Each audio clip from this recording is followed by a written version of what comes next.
Mursi dan Baldan mengatakan kekuatan Bali yang perlu dijaga dalam upaya memelihara Bali sebagai daerah tujuan wisata utama di Indonesia adalah keseimbangan terkait munculnya konflik tata ruang. Diharapkan melalui penyidik PNS di bidang tata ruang yang bekerja di bawah Kementerian Agraria dapat lebih efektif dalam mengawasi dan mengontrol proses kelola tata ruang. Mereka wajib menghentikan apabila terjadi pelanggaran pembangunan di atas lahan yang digunakan bukan peruntukannya. PNS di bidang penataan ruang, ya kan? Nah, mereka itu yang mengawasi, yang mengontrol proses penerapan tata ruang.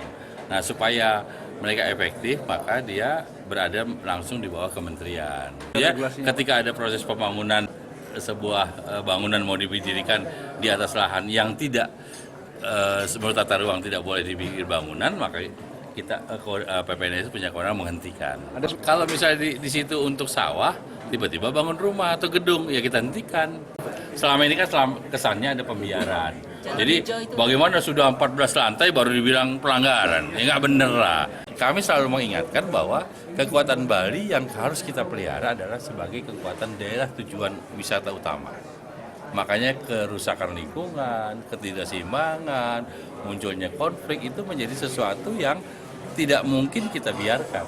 Terkait kontrol kepemilikan orang asing atas lahan di Bali, Ferry, Mursi, dan Baldan menegaskan, sertifikat kepemilikan hak atas tanah hanya berlaku untuk warga negara Indonesia yang berada di Bali.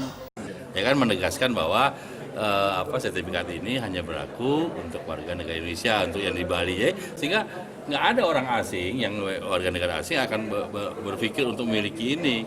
Berbagai persoalan konflik atau sengketa agraria di Indonesia hendaknya perlu diselesaikan melalui regulasi atau peraturan baru yang dapat menjawab dan memberi solusi kepada pihak-pihak bersangkutan. Indra Wijaya, Bali TV.